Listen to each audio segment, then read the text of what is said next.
ఎన్నికలు సమీపించే కొలది చంద్రబాబు నాయుడు గారు అనేక రకాలైనటువంటి గజిబిజిగా ఉండేటటువంటి మాటలు మాట్లాడటం, దానిలో ఉండేటటువంటి అర్థాలని ప్రజలకు విడమర్చి చేసేటటువంటి ప్రయత్నంలో మళ్ళీ 5 సంవత్సరాల ఎన్నికలు రావటం అనేటటువంటిది గడిచిన కాలంలో మనం అనేక సందర్భాల్లో చూసినటువంటి పరిస్థితి. సో ఈ మధ్యకాలంలో వారు 2-3 స్లోగన్స్ని చాలా ప్రధానంగా వినిపిస్తున్నటువంటి తరుణంలో ఆ స్లోగన్స్లో ఉండేటటువంటి అంతరార్థం ఏమిటనేటటువంటిది చేయడానికే ఇవాళ మనం ఈ వీడియోలో మీకు తెలియజెప్పేటటువంటి ప్రయత్నం చేస్తాం. సో ప్రముఖంగా వారు మొన్న నిమ్మకూరులో మాట్లాడుతూ మేము రాబోయేటటువంటి రోజుల్లో పూర్ టు రిచ్ అనేటటువంటి కార్యక్రమాన్ని అండర్టేక్ చేస్తున్నాం అనేటటువంటి మాట చెప్పారు. సో ఈ పూర్ టు రిచ్ అనేటటువంటిది మనం మామూలుగా కనుక దాన్ని ఆ లాంగ్వేజ్ని అండర్స్టాండ్ చేసుకుంటే బీదవారందరూ కూడా గొప్పవారిగా అయ్యేటటువంటి కార్యక్రమాల్ని అండర్టేక్ చేస్తామని చెప్పటం. సో దానికి ఏ రకంగా కార్యక్రమాలు అమలు చేస్తారు, ఎంత కాలం లోపల దాన్ని అమలు చేస్తారు, అదే రకంగా అమలు చేయడానికి వారికి కావలసినటువంటి పరిస్థితులు ఏ రకంగా ఉండాలి, ఇవన్నీ కూడా ఎప్పుడు చంద్రబాబు నాయుడు గారు చెప్పరు. ఆ రకమైన వివరాల్లోకి వెళ్ళరు. ప్రజలందరినీ మభ్యపెట్టడంలోనూ మాయపెట్టడంలోనూ తన యొక్క ఆలోచన సరళిని ఉపయోగిస్తారు తప్పిస్తే అనేక సందర్భాల్లో తనకున్నటువంటి మీడియాని దగ్గర పెట్టుకుని చంద్రబాబు నాయుడు లాంటి మేధావి ఈ దేశంలోనే లేడు అనేటటువంటి భ్రమ కల్పించడానికి మాత్రమే వాళ్ళు ప్రయత్నం చేస్తుంటారు. ఒరిజినల్గా వారి అడ్మినిస్ట్రేషన్లోకి వచ్చిన తర్వాత చూస్తే ఎక్కడా ఏ వర్గాన్ని సంతృప్తిపరచకుండా ఏ కార్యక్రమం కూడా కంప్లీట్గా చేసినటువంటి సందర్భాలు ఎక్కడా మనకు కనిపించవు. ప్రతిదాన్ని అసంపూర్తిగా వదిలిపెట్టడం, ప్రతి ఒక్క ప్రామిస్ ఏదైతే వాగ్దానాలు చేశారో ఏ వాగ్దానాన్ని ఫుల్ఫిల్ చేయకపోవటం, ప్రతి దాని మీద గంటల తరబడి ఒక రకమైనటువంటి ఉపన్యాసం ఇస్తూ అసలు కార్యక్రమాన్ని మరుగున పరిచేటట్టుగా చూడటం, పక్కన తనకున్నటువంటి మీడియా వాటి మీద చాలా కాన్సన్ట్రేట్ చేస్తూ ఇక అదే రకమైనటువంటి డప్పులు కొట్టడం వారి పక్కన. అసలు చంద్రబాబు నాయుడు లాంటి వాళ్ళు పుట్టడం ఆంధ్రప్రదేశ్ చేసుకున్న అదృష్టం అని, అదే రకంగా అసలు ఆంధ్రప్రదేశ్ రాష్ట్రమే కాకుండా భారతదేశం కూడా చంద్రబాబు సేవలు వినియోగించుకోవాలని చెప్పటం, అదే రకంగా భారత ప్రభుత్వం చంద్రబాబు సేవలను ఎంతగా వినియోగించుకుంటే దేశం అంతగా అభివృద్ధి చెందుతుందనే మాట, ఇవన్నీ పడికట్టు పదాలు మాట్లాడటం చూసాం. ఇప్పుడు ఈ పూర్ టు రిచ్ అనేటటువంటి కార్యక్రమాన్ని కనుక మనం చూస్తే దీనికి 2-3 అర్థాలు చెప్పచ్చు. దానికి చంద్రబాబు నాయుడు గారు చెప్పేటటువంటి అర్థం ఏమిటంటే, ధనవంతులు ఎవరైతే ఉన్నారో వారందరూ కూడా పేదవారిని చేయి పట్టుకుని నడిపించేటటువంటి కార్యక్రమాలను అమలు చేయాలని చెప్పారు. ఎక్కడ ఏ కుటుంబంలో కూడా తన కుటుంబ సభ్యులను కూడా తీసుకుని వెళ్ళేటటువంటి సందర్భాలు చాలా అరుదుగా కనిపించేటటువంటి ఆ పరిస్థితి మాత్రమే. ఎవరికి సంబంధించినటువంటి అభివృద్ధి కార్యక్రమాలని, ఆర్థికపరమైనటువంటి వృద్ధి ఎవరికి వాళ్ళు చేసుకుంటారు, అక్కడక్కడ స్నేహితుల యొక్క సహాయం, బంధువుల యొక్క సహాయం తీసుకుంటారు. కానీ ఇక్కడ చంద్రబాబు నాయుడు గారు చెప్పేది ఏమిటంటే, ధనవంతుడైనటువంటి ప్రతివాడు కూడా పేదవారిని చేయి పట్టుకుని నడిపించాలని, అది ఎప్పటికీ జరిగినటువంటి పరిస్థితి. అదే రకంగా ఒక బ్రహ్మ పదార్థం కింద దాని యొక్క అర్థాలని వెతకటం అనేటటువంటిది అంత ఈజీగా సులువుగా జరిగేటటువంటి కార్యక్రమం కాదది. సో అనేక మంది పేదవారంతా కూడా వాళ్ళ యొక్క పనులన్నీ పక్కన పెట్టి ధనవంతులు వచ్చి చేయి పట్టుకుని నడిపిస్తారని ఎక్కడ కూడా ఎవరు కూడా ఆలోచించారు దానికి. సో అంచేది ఎన్నిక కాగానే మరొకసారి తిరిగి ఎన్నిక అవ్వడానికి మాత్రమే చంద్రబాబు నాయుడు ప్రయత్నం చేస్తాడు తప్పిస్తే ఎన్నిక సమయంలో చేసిన ఏ వాగ్దానాన్ని అమలు పరిచేటటువంటి రీతిలో వారు చేయరు.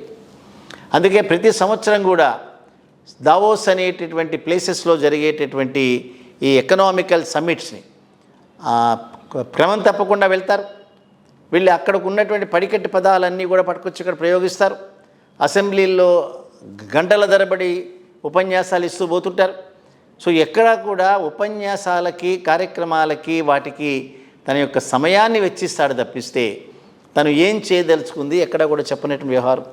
కలెక్టర్ల సమావేశం కానీ మరొక సమావేశం కానీ జరిగితే అక్కడ కూడా ఇదే రకమైనటువంటి శుష్క వాగ్దానాలు, వ్యర్థ ప్రసంగాలు తప్ప ఎక్కడ కూడా పీపుల్కి పనికొచ్చేటువంటి కార్యక్రమాలు ఎక్కడా చేయరు. అందుకే వారు మనసులోని మాట అనే ఒక పుస్తకాన్ని రాసుకున్నప్పుడు దానిలో సంక్షేమ కార్యక్రమాలు ఎన్ని ఎక్కువగా అమలు చేస్తే ఆ రాష్ట్రానికి అంత ఎక్కువగా నష్టం వస్తుందని వారే చెప్పారు. అదే రకంగా పేద ప్రజలందరికీ కూడా ఉచితంగా మనం ఏమిచ్చినా కూడా వారిలో సోమరితనాన్ని పెంపొందించడానికి మాత్రమే అది ఉపయోగపడతాయని చాలా నిష్కర్షగా మాట్లాడినారు. సో ఇవాళ వస్తే 3 పిల్లల్ని కనండి, 3 15 45,000 రూపాయలు ఇచ్చేస్తాం మేము. జగన్మోహన్ రెడ్డి గారు నవరత్నాల పథకం ద్వారా సంక్షేమ కార్యక్రమాలని ఈ రకంగా అమలు చేయొచ్చు, మానవ వనరుల్ని ఈ రకంగా అభివృద్ధి చేయొచ్చు. రాబోయేటటువంటి రోజుల్లో విద్యలో కానీ వైద్యంలో కానీ విప్లవాత్మకమైనటువంటి ఆ రకమైన కార్యక్రమాలు ఇట్లా చేయొచ్చని చెప్పిన తర్వాత మాత్రమే వాటన్నిటినీ కాపీ చేస్తూ చంద్రబాబు నాయుడు కార్యక్రమాలకి అమలుకి ముందుకొచ్చాడు. సో అమ్మ ఒడి అనే కార్యక్రమాన్ని అమ్మ వందనం అనేటటువంటి మాటతో రకరకాల ఫీట్స్ అన్నీ చేస్తున్నారు. సో ఇవాళ తెలుగుదేశం మీడియా కానీ తెలుగుదేశానికి సంబంధించినటువంటి మద్దతు తెలిపేటటువంటి పార్టీలు కానీ ఒక పక్క కేంద్ర ప్రభుత్వం 4,24,000 కోట్ల రూపాయలకు తప్ప ఆంధ్రప్రదేశ్ రాష్ట్రానికి అప్పులు లేవు అని చెప్తే, లేదు కార్పొరేషన్లన్నిటికీ కూడా 11 లక్షల కోట్ల రూపాయల అప్పులు తీసుకున్నారని చెప్పి మరి వాళ్ళు మీరు చెప్పేటటువంటి వాగ్దానాలు పూర్ టు రిచ్ అనేటి కార్యక్రమం దానికి కావలసినటువంటి సపోర్ట్ ఫైనాన్షియల్ సపోర్ట్ ఏవైతే ఎక్కడి నుంచి పట్టుకొస్తారో చెప్పలేదు. సో ఇవన్నీ కూడా మనం చూస్తే రాబోయే రోజుల్లో గజిబిజి మాటలతో ఆంధ్రప్రదేశ్ ప్రజలని ల్యూర్ చేయటం తప్ప, వారిని ఓట్ బ్యాంక్ రూపంలో వాళ్ళని ట్రీట్ చేయడం తప్ప చంద్రబాబు నాయుడు చేసే కార్యక్రమాలు ఏమీ కాదివి. చంద్రబాబు నాయుడు ఎప్పుడు మాట్లాడు కూడా what I'm trying to say అనేటటువంటి మాట మాట్లాడుతుంటారు. So never he will tell anything. ప్రతి దాన్ని మరుగున పరిచేటటువంటి విధంగానే మాట్లాడటం, తను చేసేటటువంటి రాజకీయపరమైన కార్యక్రమాలన్నీ కూడా అవినీతితో నిండినటువంటి కార్యక్రమాలు మాత్రమే చేస్తూ ఉంటారు. మొన్ననే మనం చూసిన స్కిల్ డెవలప్మెంట్ స్కామ్లో 17A అనేటటువంటిది వర్తిస్తుంది అనేటటువంటి దాని మీద డిపెండ్ అవ్వటం తప్పిస్తే అక్కడ సిమెన్స్ అనేటటువంటి కంపెనీ 3,400 కోట్ల రూపాయలకు సంబంధించిన 90% ఏదైతే భరించేటటువంటిది ఉందో మేము మా జీవితంలో ఆ పని చేయలేదనేటటువంటిది కోర్టులో అఫిడవిట్ ఇచ్చిన తర్వాత కూడా ఇంకా దానిలో వాదించాల్సినటువంటి అంశాలు ఏమున్నాయి? తప్పనిసరిగా రాష్ట్ర ప్రభుత్వానికి సంబంధించిన 10% రిలీజ్ అయింది, 90% ఎక్కడా కనిపించట్లేదు. సో ఇవన్నీ కూడా ప్రజలను మభ్యపెడుతూనే తన యొక్క సంపదని తన కుటుంబం యొక్క సంపదని పెంచుకునేటటువంటి కార్యక్రమాన్ని మాత్రమే చేస్తాడు తప్పిస్తే చంద్రబాబు నాయుడు రాష్ట్రానికి ఉపయోగపడేటటువంటి రాజకీయ నాయకుడు కానే కాడు. అందుకని ఈ స్లోగన్స్ అన్నిటి పట్ల కూడా ఆంధ్రప్రదేశ్ రాష్ట్ర ప్రజలు కొంత అప్రమత్తతో ఉండాల్సినటువంటి అవసరం ఉంది. సో ఇవాళ రకరకాల సంక్రాంతికి వచ్చేటటువంటి వేషగాళ్ళు ఎవరైతే ఉంటారో రకరకాల భాషలతో మాట్లాడటం, రకరకాలుగా ప్రజల్ని రంజింప చేయడంలో దిట్టలుగా ఉండేటటువంటి కార్యక్రమాలు మాత్రమే చంద్రబాబు నాయుడు చేస్తాడు. చంద్రబాబు నాయుడు ఒక పక్కన పవన్ కళ్యాణ్ దగ్గర పెట్టుకుని కాపులందరికీ కూడా నేను అద్భుతమైనటువంటి ప్రయోజనకరమైన కార్యక్రమాలు చేస్తానని చెప్పి పవన్ కళ్యాణ్ ద్వారా చెప్పిస్తూ నమ్మించడానికి ప్రయత్నం చేస్తున్నాడు. సో కాపులందరినీ కూడా బీసీల్లో చేరుస్తానని వారికి ప్రతి సంవత్సరం 1,000 కోట్ల రూపాయలు ఆర్థికపరమైన సహాయం చేస్తానని చెప్పి మోసం చేసినటువంటి వ్యక్తి.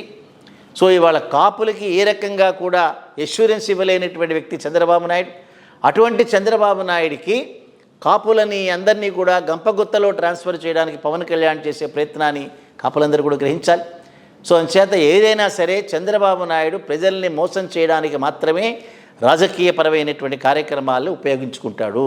అదే రకంగా తనకు సంబంధించిన తన కుటుంబానికి సంబంధించినటువంటి ఆర్థికపరమైనటువంటి సంపదని సృష్టించుకోవడంలో మాత్రమే వారి యొక్క రాజకీయ కార్యక్రమాలు ఉంటాయి. అందుకనే వారి మీడియా ఏదైతే ఉందో ప్రతి దాన్ని హైప్ చేసి మాట్లాడటం, ప్రతి దాన్ని హైప్ చేసి ప్రజెంట్ చేయటం, సో అవతల పక్క వాళ్ళని బలహీనపరచడానికి రాజకీయపరమైన కార్యక్రమాలు చేయటం, ఇవన్నీ మాత్రమే చంద్రబాబు నాయుడు చేసే కార్యక్రమాలుగా మనం భావించాలి.